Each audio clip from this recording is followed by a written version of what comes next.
Good morning, good afternoon, and good evening to everyone joining us from around the world.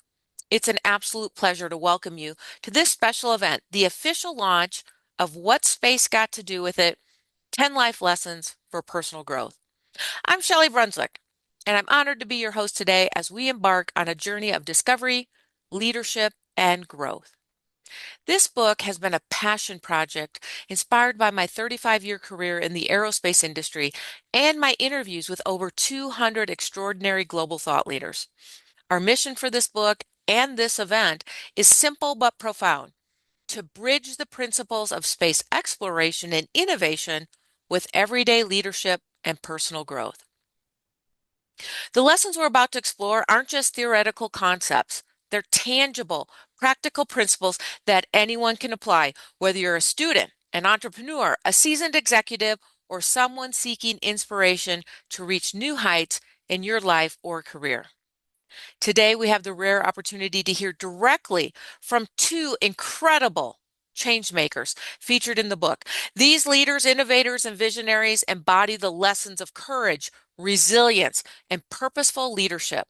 Their stories remind us that the principles of space exploration, like embracing the unknown, cultivating meaningful relationships, and mastering patience, perseverance, and passion, are just as essential here on Earth as they are beyond the stars. Here's what you can expect from the interview today. First, I'm going to introduce you to our incredible speakers. Each of them will have the chance to share their journey, highlight the key lessons from their chapter, and offer personal reflections on leadership, innovation, and growth. We'll have a cross dialogue on Q&A where I'll pose some key questions to our panelists, and we'll close with some key takeaways and finally a message for you all. Even though this is a recorded event, I encourage you to be fully present. Grab a notebook, write down the insights that resonate with you, and think about how to apply these principles to your life. If something one of our speakers shares with you inspires you, I invite you to share it on social media using the hashtag What's Space Got to Do with It? I'd love to see your reflections and your aha moment, the lessons that stand out to you. Now let's meet our featured speakers. These are leaders from around the world who have contributed to this book and are living proof of its core message, that with courage, resilience, and a clear purpose, you can achieve greatness in any field. And I'm honored to introduce them to you now. First, I'd like to start with Verde Cohen Brasile. She is a passionate social entrepreneur and a leading aerospace education and innovation advocate. As the founder of Out of the Box Social Enterprise, she champions initiatives that promote creativity, entrepreneurship, and gender equality in the aerospace sector and worldwide. Welcome, Verde. We're so honored to have you here with us today. Thank you, and I'm honored to be with you today. Wonderful. Did you want to share any more about your background? I just gave a very short snippet, and I'd love for you to share a little bit more about your background. Yeah, so as mentioned, I'm the founder of and the CEO of Out of the Box. It's a social enterprise promoting entrepreneurship and innovation in aerospace fields globally. Our mission is to identify tomorrow's leaders who can lead innovative businesses and innovations and research in the field of aerospace. We provide education for all ages, from middle schools, high schools, academia, and a special academic channel in collaboration with Arizona State University to businesses and even professionals. Our motto is to open the skies for everyone, so which is why we emphasize the integration of women and also diverse population in the airspace in particular.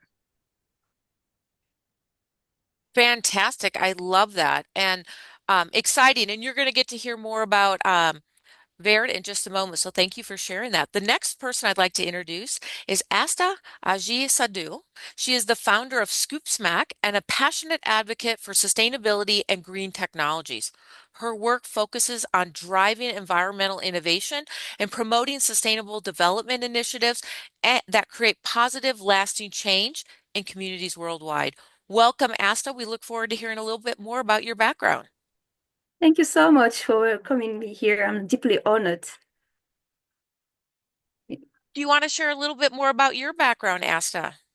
Sure. My name is Asta, as you mentioned. I'm a mechanical engineer, gender-based advocate, and a climate change activist. And I'm also a science communicator from the northern part of Cameroon called Marua. It is known as the Red Zone. Usually people knows it with, because the Boko Haram terrorists is, in that region. So I have an expertise in project management, energy efficient system, and precision agriculture, sustainability, and green technology. I am committed to creating innovative solutions that address critical global challenges. So as a climate change advocate, I work on projects that promote sustainability practices in the northern part of Cameroon so as to help reduce environmental impact, which, is affecting the whole world, not only my zone. And I work towards contributing to a greener future. And as a gender-based activist, I focus on amplifying the voices of women and girls, advocating for their inclusion, especially in science and engineering. As you know already, Miss Shelley, I'm the first mechanical engineer from, in my Fulani group, which is a nomadic group from the northern part of Cameroon. We usually hear this and, uh, we are not educated that much. So it's very rare for girls, especially for women from my part, to go in fields of engineering and science courses. So I'm deeply passionate about empowering, women, particularly from a lot of marginalized communities, ensuring that their active participation, shapes a better future for not only Cameroon, but for the whole world. So I'm very happy to be in your book, and I hope I could, help other girls in the world just like me to, be included and to be open and to know that they are seen and to know that they can achieve something in their life. Thank you so much. Well, thank you, Asta, for sharing that amazing background. And we're so fortunate. We have another amazing panelist joining us right now, Michelle Devalet. She is a visionary entrepreneur with a dynamic background in genetic engineering and aerospace technology. As the founder of FinSat, she leads efforts to develop sustainable urban infrastructure through the innovative use of satellite data and climate adaptation strategies. Michelle, we're so excited that you could join us today. Do you want to share a little bit about more about your background? Because I know I've only shared a little sliver of everyone's background. There's so much more depth to you.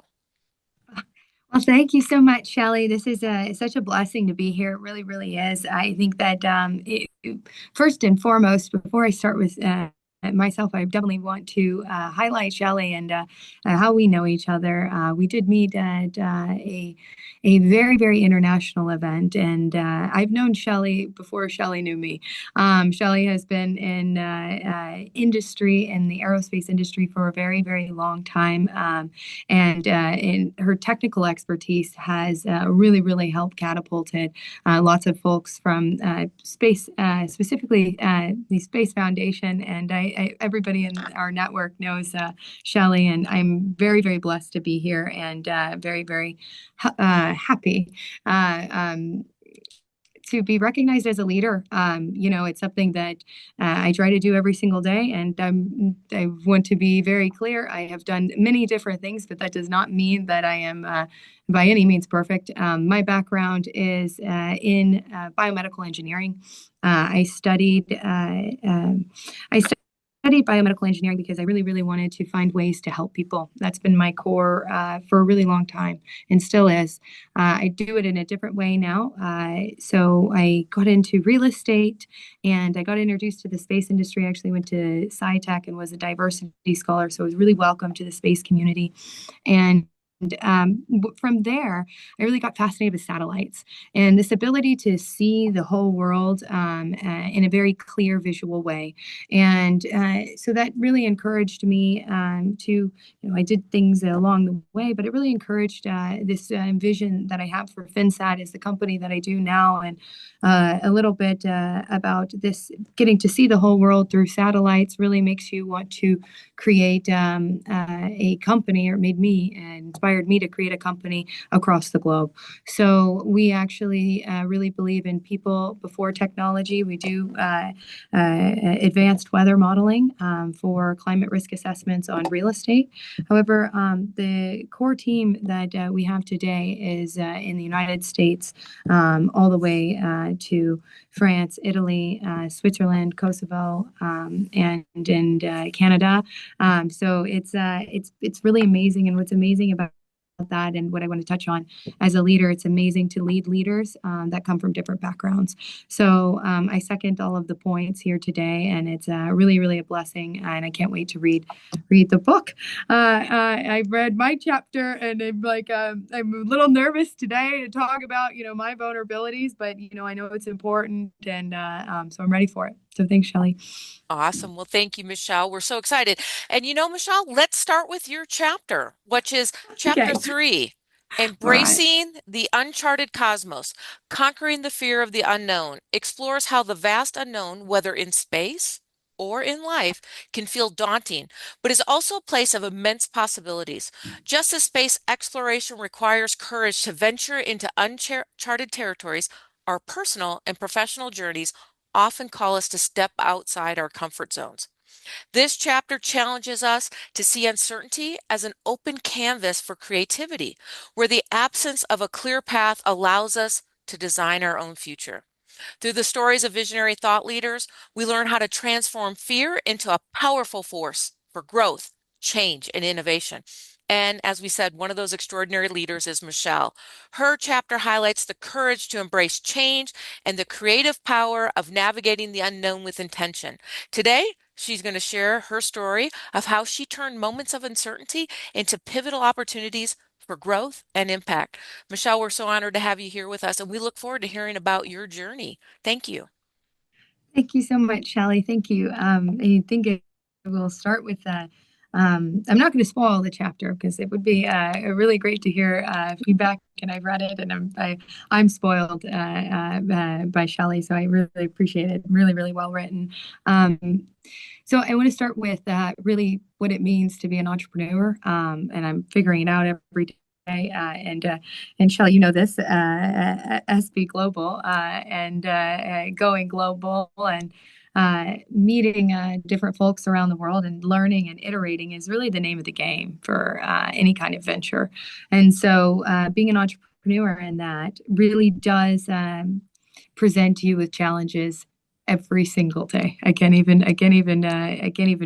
tell a jillion stories, but the thing that my chapter was written about is fear, and what fear means to me, and I think it's really helpful to see it from the lens of how who I am, and why I do what I do. So we did touch on like that. I've tackled different engineering challenges in different in an interdisciplinary way, but also in different fields. So my background, I've worked at a pharmaceutical company that worked on the COVID treatment. So I was a part of that scale-up process. So talk about a challenge. If you're sitting there and thawing cells that are for a drug that can impact people's lives directly, and a time where you can see the impact everywhere. I mean, the pandemic definitely changed and shaped everybody globally. So that was, I think those were nerves that I had. But mainly on the day to day, I really love challenge, and I love challenge more than it surpasses fear for me. So that's something that's a trait of mine that has always been there. So I see a vision, and I really, really want to see it in reality. I really want to experience it. I don't want to daydream about it. So I know that it's challenging, and so I go after it. So it all starts with some picture in my head, some way that I've taken lessons learned from different experiences that I've had. And that's really why I love meeting people across the globe, is because they come from different backgrounds and they think about things in different ways. And it really helped shape my worldview. And it's a little daunting, going in different places and not knowing the people, the culture, and not knowing if you're going to be accepted. But I definitely go at it from a very like mm, like Willy Wonka kind of person. Like I like walk around and I'm like, well, this is kind of interesting. This person's interesting. Rather than going in places and thinking like being a little nervous that I don't know. So that's the uncertainty part. Any challenges, it's the same kind of thing. I'm uncertain. I don't know what I don't know. So I just do it and then I learn from it. And that sounds simple, but it's not. Typically, I have colleagues that have a problem with at the beginning, making that leap. I'm not that way. Really, for me, I can get that leap. That first initial leap isn't hard for me. What is the fear really makes an impact on me when I am racing to solve the challenge. I think that's the biggest thing is that I know that there's you only have a finite amount of time. Everybody has deadlines, and you need to make sure you're measuring properly and mitigating your risk properly and picking the right challenges in order to really see success. And when you have success, you need to stop, breathe, and experience that success. So just to let y'all know, I don't do the celebration very much because I love the vision and I love the challenge. And that is something that does muddy up your mind. So in my experience, sometimes it makes it so you overcomplicate things. You because maybe you're tired because you've gone from challenge to challenge. So the way that that's been my biggest how fear has impacted me in a very concise way is that it makes me run even faster to solve a problem and go as hard as I can. And that, some people call that the grind. And some people say, I live in New York, the grind doesn't stop, and the grind doesn't stop in New York. But it is really, really, really important to pause and then celebrate your success, because that's really when your worldview starts to shape and then things get a little more clear. And Europe's really taught me that in a lot of ways, actually. Europeans, from a generalist standpoint, have taught me that to slow down to speed up. And that's super, super cool. I mean, I've learned it from Americans too, but it's been a really fascinating thing to go from like the sometimes New York culture to totally different culture around the world, and you are all going towards the same goal. You just do it in different ways. So that's my experience, and I hope that kind of makes sense. But yeah, it's like I just want to do it, and so I get I guess the fear comes that I'm like, oh, do I have enough time? And then I'm like, oh, I have another thing that I want to do. And so it's just a repeating cycle. But that's being conscious of it, and then slowing down and enjoying the successes, because there's so many happy moments in a day. So that's it for me. Hold on one second. I'm going to switch to my hotspot. I'm noticing a little going in and out. I captured all that, Michelle, so hold on while I switch to the hotspot. I want to make sure we don't miss anything. Okay, and I'll edit that out. So Michelle, that was amazing. So share with us, I know about your background, and I know you didn't want to give anything away that's in the book, but I know you were born and raised in Texas, and my husband's a Texan, so that's not really an American, because a Texan is a Texan. So there we And go. She's got her boots. I'm in So Paris right now, trucking around in these. So exactly, you can take the Texan out of Texas, but you can't take the Texan out of the Texan. So with that, and again, you didn't start in space. You wanted to be a medical doctor. So can you share a specific moment when embracing the unknown led to a breakthrough in your career, and what did you learn from that experience? Oh, Okay, which side do we want to go on? Do we want to go like Michelle had the vision and decided like, oh, I get to be spoiled and go into it, or do we want to go into Michelle had to do it? So it's like shove her into the yeah, which side do we want to go? Because I have multiple examples. And they're all funny. But I think the one that I would say the biggest uncertainty, I guess, when we talk about Texas, we talk about a culture that is a very strong culture, and I love it. I love it so much. I get to go back in a few days and visit my family, and so the biggest uncertainty was going to New York. I went to New York.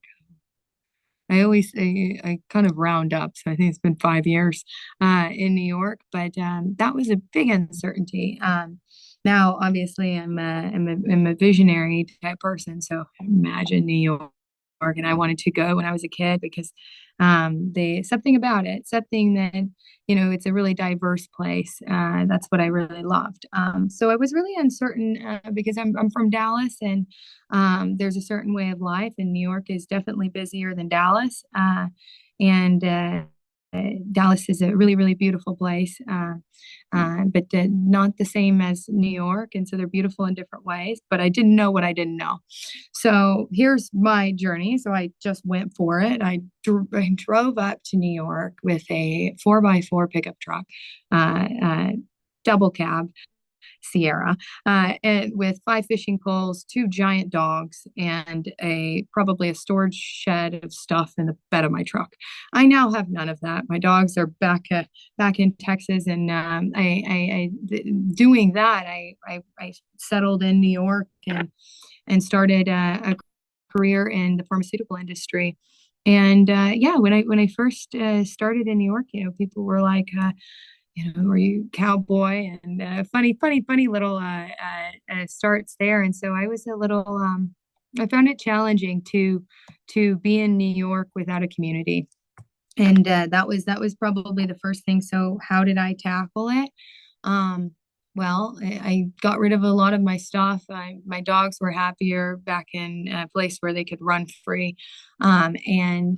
And I moved into the city, and I intentionally moved to be around a big, diverse network of people. And I was super, super intentional about that because I wanted to build a community because I came to New York to learn the ropes of the world. And that was the closest thing I could get in America to having New York is special like that. It's like, in my opinion, it's like getting the whole world in one city in a certain way. The most languages are spoken, I think, like 800. That's what you read in the airport when you go to New York. But I found it the uncertainty challenging because I took my community and my lifestyle in Texas for granted a lot. I didn't have a community in New York, so I had to build it. I had to go out and make friends at night, um, and it was weird because I didn't know the New York culture.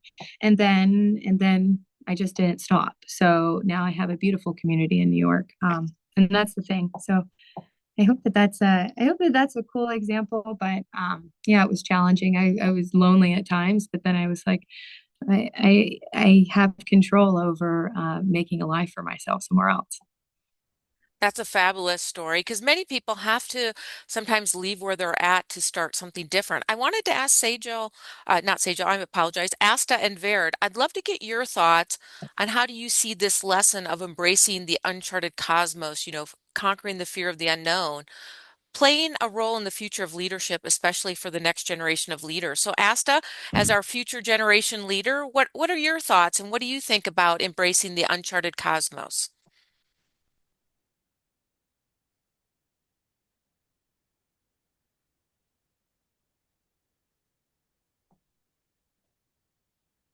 Oh, I think her screen has frozen. So, Vered, I'd love to get your thoughts about, you deal with a lot of young individuals wanting to come into the space industry and entrepreneurship. How do you see the lesson from this chapter on conquering the fear of the unknown? How do you think it'll play in the future of leadership, especially for those emerging leaders?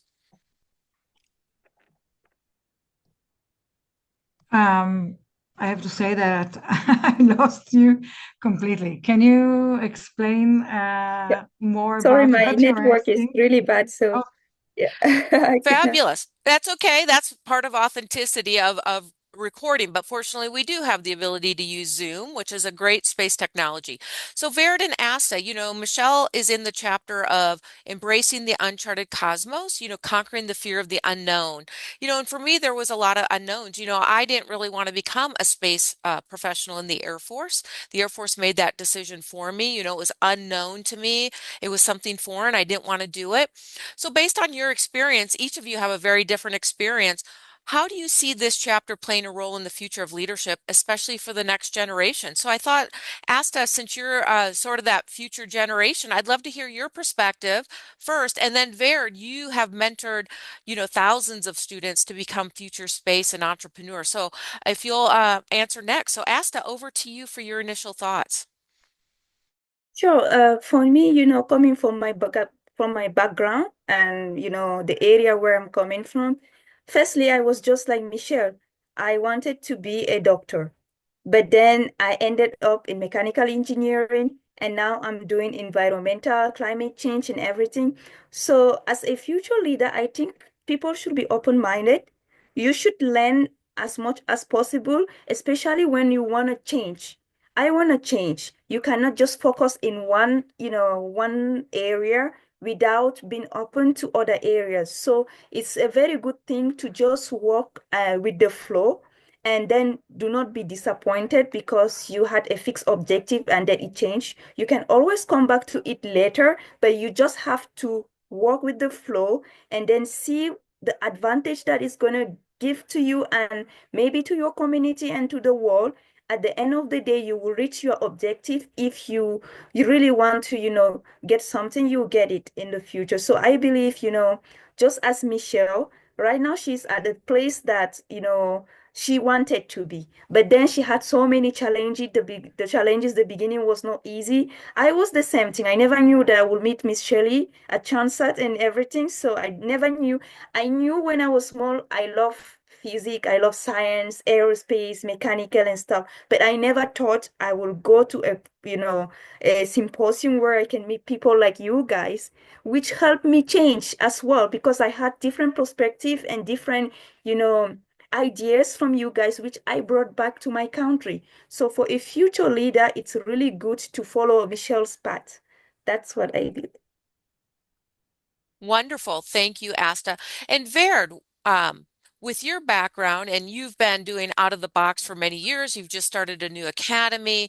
What are your thoughts about helping individuals, young professionals, lean outside their comfort zones, not fear the unknown? well, I think that the unknown is the best place to start with. I think that we always know where we want to reach, but we never, when we start walking, we never know what will be the end of the road, and I think that's beautiful. And when I'm speaking with my students, most of the time I'm just encouraging them to get on the road and to be very flexible in what they aiming for, because sometimes we think that we want to, as Michelle said, that she had her dreams and she thought that she will become a doctor, but at the end she found herself in a different place. Me personally, I changed my career a few times, and I think that I when I started, I always thought that let me try this maybe for a year or two. Let's see if it will work, and if I'll feel comfortable with what I'm doing, and then I'll keep on moving and do it for more years. And until now, I'm like stuck in what I'm doing with Out of the Box for almost 10 years. So it's been, I think, the longest road that I took, even though I never quit the other things that I'm doing. So my advice is that don't just follow one path. Be very, attentive to whatever comes in the way, and maybe at some point you will have to take the right, go right or go left. But at the end, maybe at the end of the road, you will come back and then move on with whatever you decided. So, like, if you ask me, again, this is what I'm saying to my students. You are a sea of opportunities, and there is a sea of opportunities waiting for you to do what you want. So definitely my Fabulous. So I love that. And I know our readers and listeners will enjoy chapter 3. Now I'm going to pivot into chapter 6, which is beyond self-doubt. Never disqualify yourself from something you haven't been offered. This explores the internal and external challenges of self-doubt and how overcoming them can unlock extraordinary growth. Often the biggest barrier to seizing new opportunities is not a lack of qualification, but the presence of self-limiting beliefs. This chapter invites us to challenge those inner critics and take bold steps towards growth and self-empowerment. Through the stories of these visionary thought leaders, we learn how to turn moments of uncertainty into catalysts of confidence, growth, and purpose. One of those extraordinary leaders is Verd. Her chapter highlights the power of believing in oneself and the profound impact of refusing to disqualify yourself from opportunities you haven't been offered. Today, Verd is going to share more of her story about overcoming several challenges, taking courageous action, and redefining her path to leadership and success. Verd, again, we're so grateful to have you and hear about your journey, which again is very incredible because you were not always going to be in the space industry either, similar to Michelle. So over to you.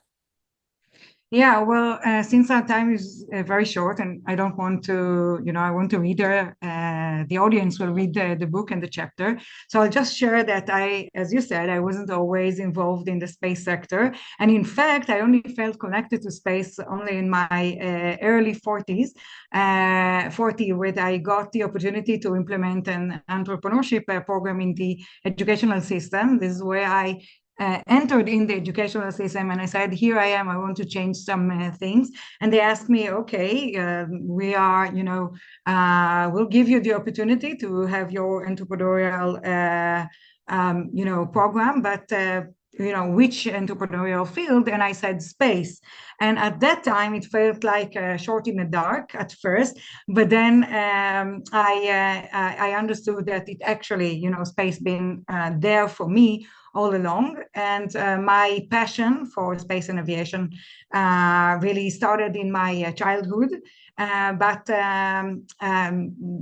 dreaming to become a pilot as a child was not very practical, because the military combat pilot course wasn't open for women in Israel, and to this day we don't even have a single female astronaut in Israel, where I'm originally coming from. And as Marianne Waite Edelman said, you can be what you can see. So in my case, it was you can be what you can see, and you can't even dare to to dream about it, because it's really forbidden for you. And I think that some of the panelists will agree with me that breaking those glass ceiling is very difficult. So although space was very significant part of my life from childhood, and certainly in my adulthood, the dream of becoming a pilot remains a dream, despite being an activist woman who managed to break some glasses ceilings. I didn't even dare to try and break the cockpit ceiling. And today at Out of the Box, I'm trying to fix, the reality in my community and other communities. And we educate thousands of students worldwide, from Israel and Nigeria and the Czech Republic and Ukraine and Turkey, US, Italy, and we inspire girls and young women and all ages to then fulfill their aerospace dreams, or any dream at all, because you don't have to work in space. You can just use space as a platform and do whatever you want. But I think that we're literally growing and nurturing the next generation who start with us, sometimes at the age of 12, and move on in their 20s and even beyond. And now with our new academic channel, the GAA, the Global Aerospace Academy, we hope even to escort them even farther. And I think that if you ask me, what is your recipe, for success? And I can say that it's not me alone. It's the people that were with me, all along the road and believed in me and my dreams. And I had the wildest dreams. And I think that I fulfilled some of them, or maybe many of them. And but you can't do it alone.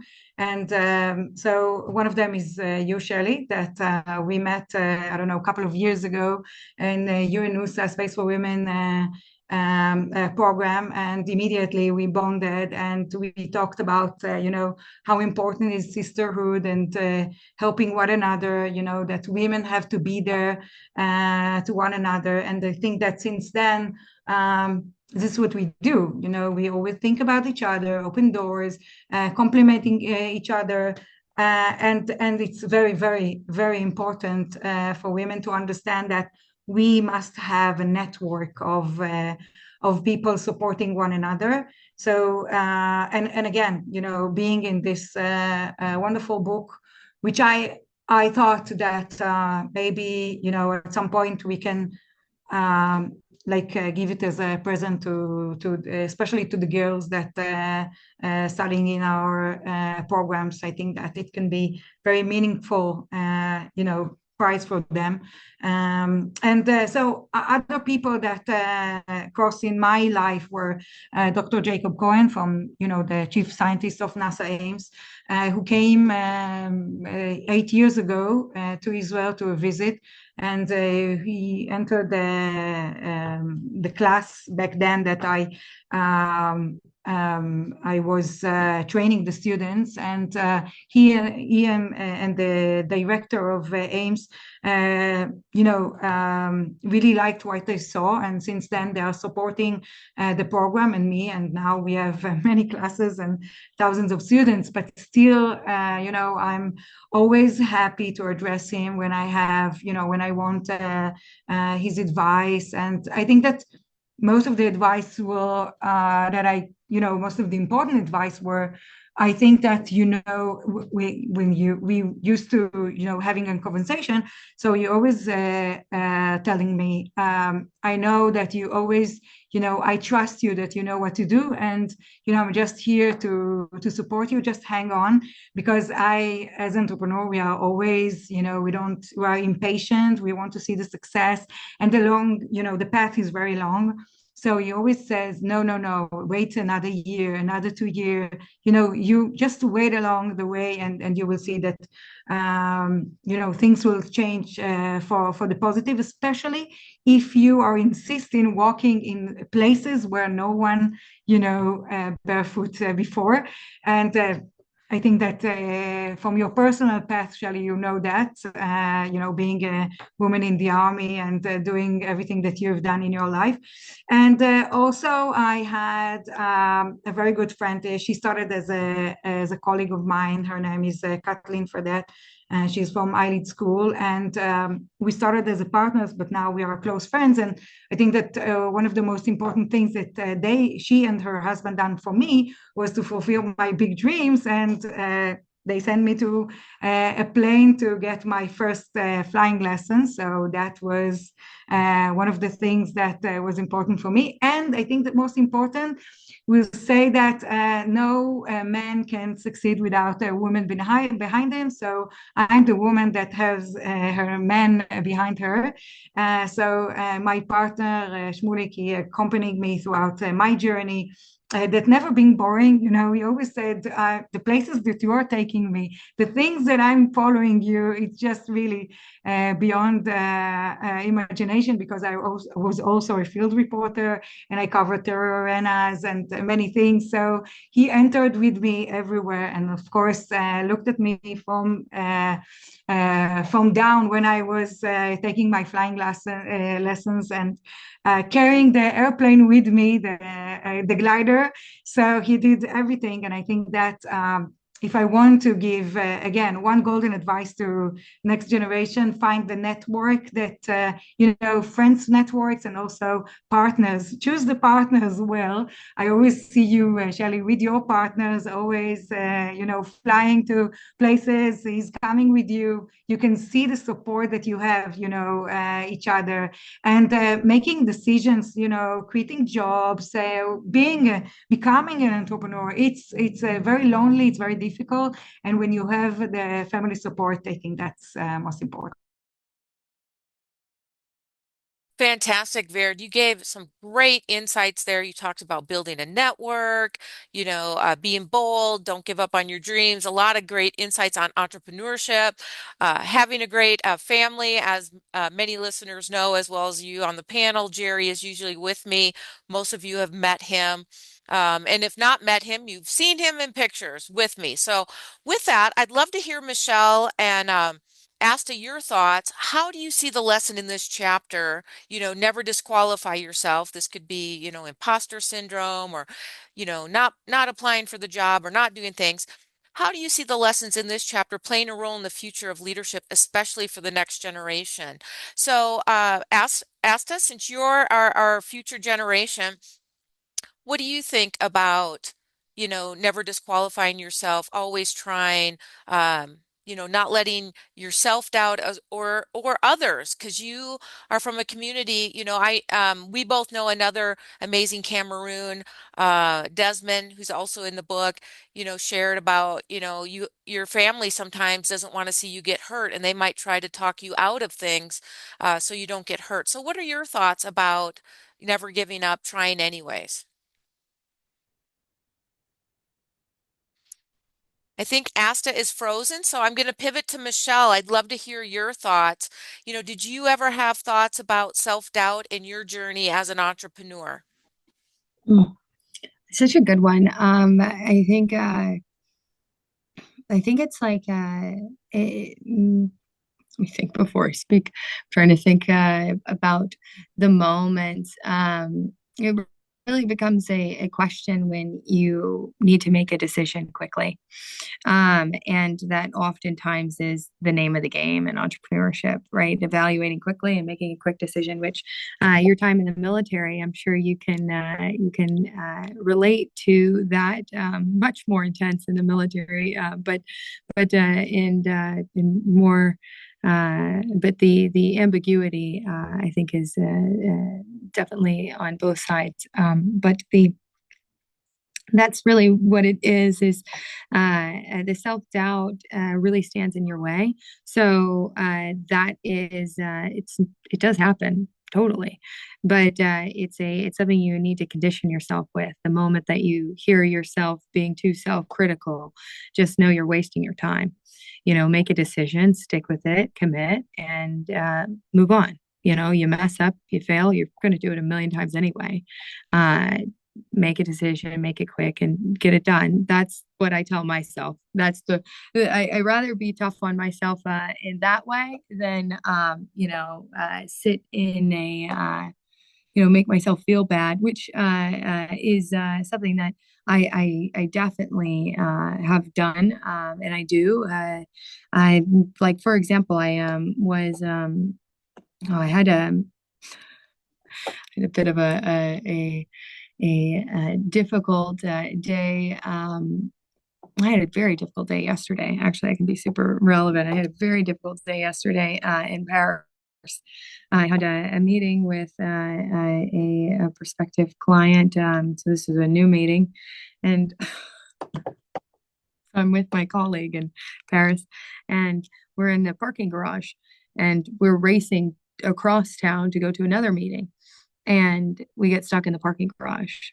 And I'm like really annoyed because Paris traffic is really, really it's just like New York traffic, and we couldn't get out of the we couldn't get it was a very complicated in an unnecessary way parking garage, and I remember I was super annoyed because then I don't speak French, and it's sometimes in moments like these it becomes really difficult.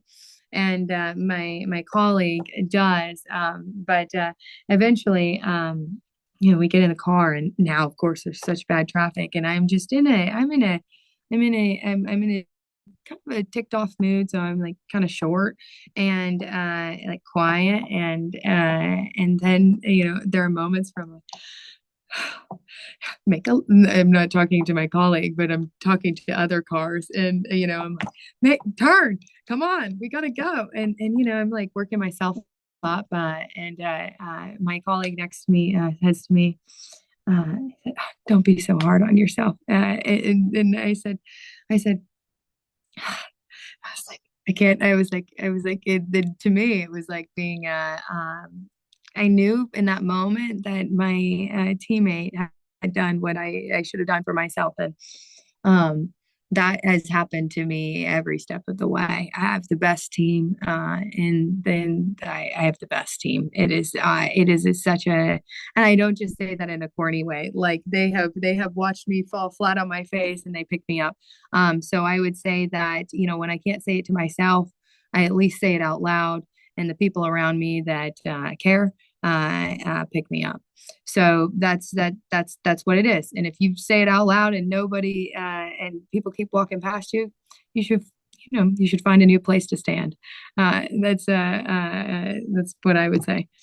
Excellent. Asta, as a future leader, have you had moments of self-doubt, and what would you give yourself as well as other emerging leaders as advice when those questions of self-doubt cross your mind? Sure, as Barrett was saying, you have to like choose first the right people who will accompany you through your journey. Because as for me, I'm just at the beginning of my career, and knowing that I'm going to be a future leader and I wanted things to be changed, you need to network and look for the right people that would help you through that. And I spoke with Shelly the last time at Kansas. I even took a video of her because I wanted to share her story and Jerry's story. I wanted to show the girls in my place that they can actually achieve a lot, even if they are married and even if they have their own family, because in their mindset, it's just like, okay, I'm gonna get married. Education is just finished. I have to take care of this and that. But you have to be challenged as a woman because things are not going to be easy for you, whether you come from a hard place like mine or a developed place like you guys. So you have to be really open. If you want to achieve something as a lady, as a woman, you have to try different things. As Vera tried a lot of things, but she definitely did what she loved at the end of the day. Take the opportunity, seize the opportunity that comes your way, seize the opportunity that will lead you to something that will achieve, even if it's not something that you want. So I believe, choosing the right group, as she said, is a very good factor for future leaders like us. Fantastic. And I think all of you highlighted it, building that network. Michelle even talked about as an entrepreneur, the criticality of, even when you're the leader, you have bad days or you have stressful moments, and building that team around you that also supports you and can also remind you like, hey, it's traffic, we all have that. We all feel the pressure of the next meeting, but some things are out of your control, and how do you mentally handle that? And when you can have a team that can help you, that's important. So I love Asta, you've built a strong networking team. Baird talked about that. And that's critical. So now as we Yeah. pivot into our last chapter for today, which is chapter 10, Stellar Virtues, Harnessing Passion, Perseverance, and Patience for Galactic Success, reminds us that greatness is not achieved overnight, but through consistent practice of these three guiding principles: passion, perseverance, and patience. These virtues fuel our drive, sustain our momentum, and help us endure challenging challenges and keep us on the path to success. Through the stories of extraordinary thought leaders, we discover how embodying these virtues can lead to transformational growth and breakthrough achievements. And one of those remarkable leaders is Asta. Her chapter showcases how a deep sense of purpose, unshakable determination, and the patience to see long-term goals come to fruition can lead to impactful change. So, Asta, we really look forward to hearing about your story and sharing it with us today. So, thank you. Thank you, Miss Shelley. And my story is, how can I say, it's a story of every marginalized lady that comes from different part of the world. I am a Fulani. Everyone knows that Fulanis are very conservative. We are very shy in nature, not only women, but men too as well. So usually they don't come out. So for a woman like me to go to a university and then come out and then start speaking, trying to advise and then talk to others is a very wow factor. So I don't want to share everything because I want people to read the book. But what I will say is that as a woman who grew in such type of community, I was very happy to have a kind of supportive parents because like I've had so many challenges while growing up. And as you know, Miss Shelley, the area where I'm living is not secure at all. I've had numerous times I've been trying to, like, people have tried to even kidnap me. Like things like that have happened before. But nevertheless, my father was very open-minded. He is a doctor. He make me, how can I say, not think that I am just a woman. He make me grow with the mindset that I am equal to all of my brothers. We do the same things at home. We do everything together. And actually, he even trust me more. And he was like, okay, since you're 15 years, you can take care of yourself. Just go outside of the country rather than staying here. I've seen that you can change the place, you can change the people, you can encourage women, just go look for a life over there. And then if you want, you can come back on. If you don't want, you can continue there. So that's how I was sent abroad, studied, traveled to so many places and, learn to interact with others and but with the mindset that I was gonna come back one day in order to change my people and to change the mindset of my people. So while moving abroad, I got the chance to meet people like Shaylee and Mr. David from the Arizona State Institute, and then ICESCO, UNESCO, many things.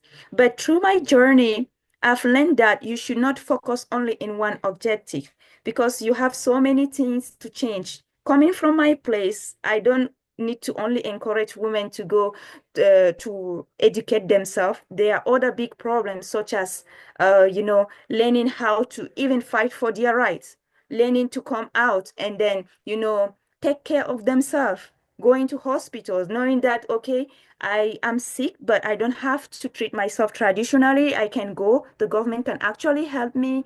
And then if something is happening like domestic violence and stuff like that, you can actually go out and look for help. Things like that need to be, communicated to all of them. So that's how, while traveling through the world, I noticed that I have to gather a set of information, not only focus in mechanical engineering. Of course, I love mechanical engineering, but while growing up, I found out that there are so many bigger things to deal with coming from the place that I am right now.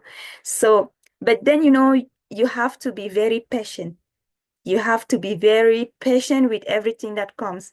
For example, when I came back to my country, I had so many things that I wanted to change and stuff, but it was very difficult for me. I had to not only witness the people, my own people, but the whole of the country working in the mechanical engineering industry or even engineering industry. I had to go and, give my CV everywhere, and everyone was not taking me, not because of my qualification, but because I'm a woman. I've had people who ask me, are you sure you can work at this place? Are you sure you can do that? And I've even seen a lot of discrimination in those world, or those people who would not even take you seriously because you're a woman. Okay, like I am applying a job. I want to be a professional. I want to achieve something. But why would someone think in his mind that I am coming in order to be personal with them? So things like that is something that is happening in my daily life. And things like that need to change. And that's why I came back to Cameroon to change the mindset of the people. But then it's not gonna be easy. It's, how can I say, it takes time. You need to communicate with others. You need to create a community where people will align with what you have in mind. And those people could also help you within your community and within the country in order to change the problems that are happening here. So I'm leaving the rest of things to the audience. I want them to go and read the book. It's going to be very interesting from chapter one to, throughout the book. So yeah. Well, Asta, of those three traits, of those three, passion, perseverance, and patience, what do you think is the most difficult to master and why? For me, the most difficult thing to master is patience because things are not always going to be easy and things are not just gonna pop in your way just like magic. So you have to be patient. You should not be, how can I say, annoyed when you're going into certain situation. You should not give up. You really need to be patient. You need to take time. You can change people with time.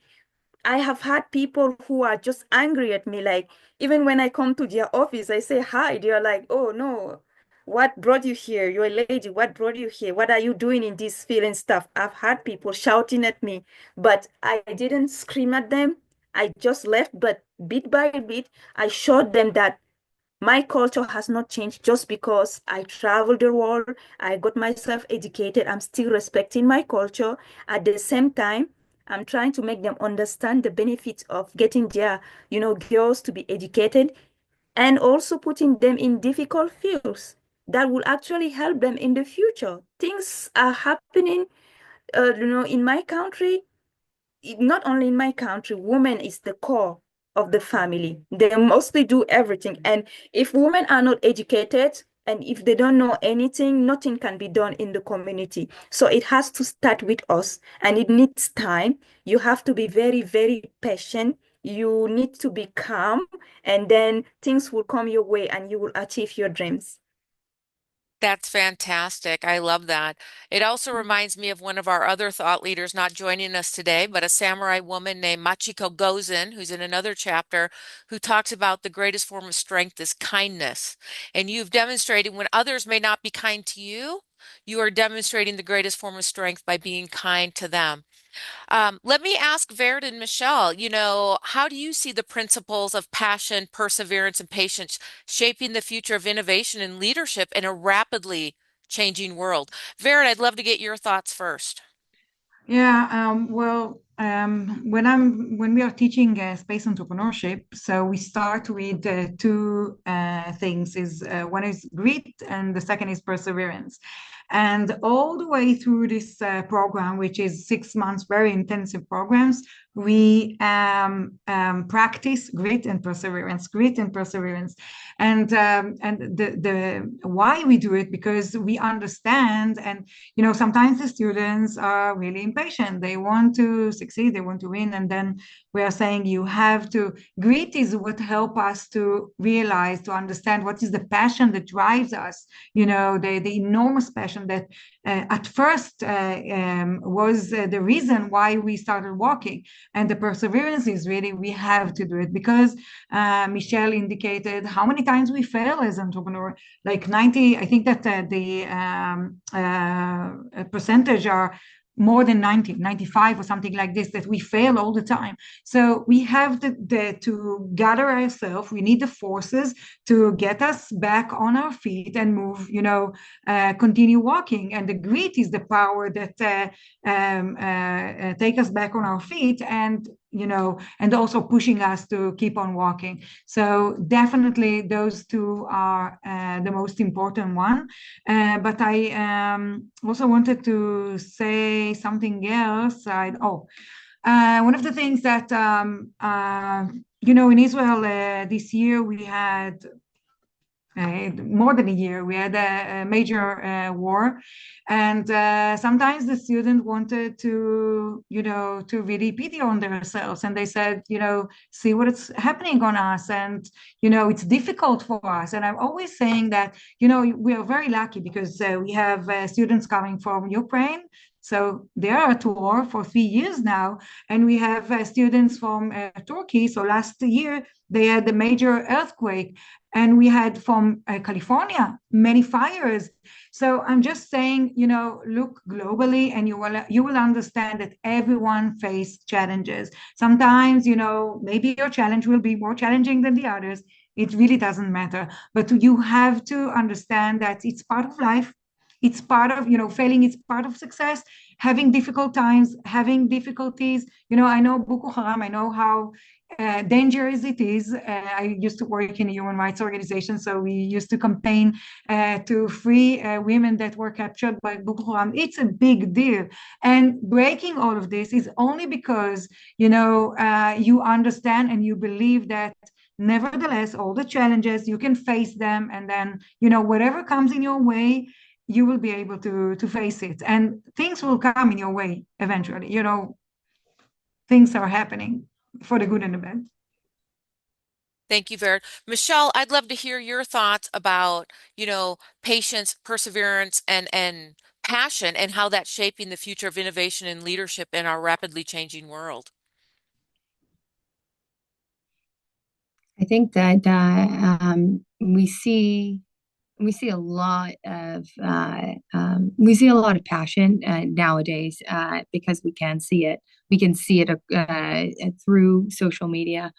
We can experience it together on Zoom, like right now. I was really excited throughout this call, especially I'll touch on this and I won't veer from the question, but the specifically the passion that people have when you see it and it's validated and it becomes like really regular through social media and seeing people make those changes that in their careers or go through challenges, I think like gives people a little bit more. It allows people to have more grace with themselves to let that passion, kind of roar versus kind of be your own worst enemy and bring you down and make yourself fall in line, because usually that's what it is. And people usually do it to oftentimes to themselves, because it's oftentimes like you are put in situations that make you so uncomfortable where you're either going to fight or not. And I really think that passion allows you to fight for what you want and believe in. Perseverance is directly in line with passion for sure. I think if you really want something and you don't let yourself get in the way, you don't let others get in the way. You have to be patient. I think yeah, I totally agree. Patience super hard. Me moving to New York has made it even harder. I think the patience thing is yeah, don't have a lot of points on that because I would say that I'm not a very patient person with myself. I just being honest. No, I'm not very patient. But sometimes you don't have control over that, and it's better to not make a fuss. So when I'm not patient, I like to tell jokes, but I still feel impatient. So I've never been able to fully deal with my patience. Now I just tell jokes. So it's not that great of a I don't have a great input there other than that's how I cope with my lack of patience. I tell jokes. Fantastic. Well, wow. Oh, losing my script here. Give me 1 second. We'll come back to it. What a remarkable journey we've been on together today. We've explored stories of courage, transformation, and perseverance from these incredible leaders. Their insights remind us that growth doesn't just happen, it's a choice. It's the decision to confront the unknown, challenge self-doubt, and harness our passion and patience as we strive towards our goals. Each of you now holds the power to apply these lessons in your own journey. I extend my deepest gratitude to our featured speakers. Thank you so much, Michelle, Verd, and Asta. Your stories were powerful, authentic, and truly inspiring. You've showed us what's possible when we lean into growth, take bold actions, and remain steadfast in our pursuit of excellence. To all of you who've joined us today, thank you for showing up for yourself.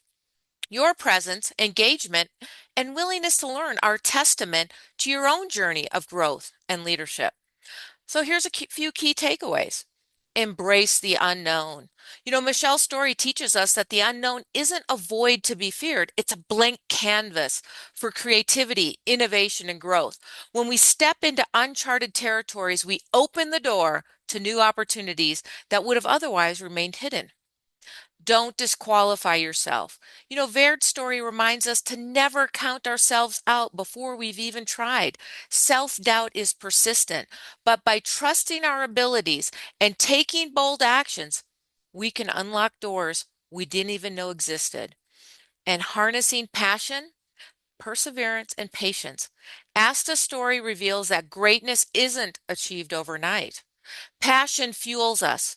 Perseverance drives us forward and patience keeps us on course when results take time. Together, these three virtues form the foundation for lasting impact. As we bring this incredible event to a close, I invite you to reflect on these key takeaways. Which one will you carry with you?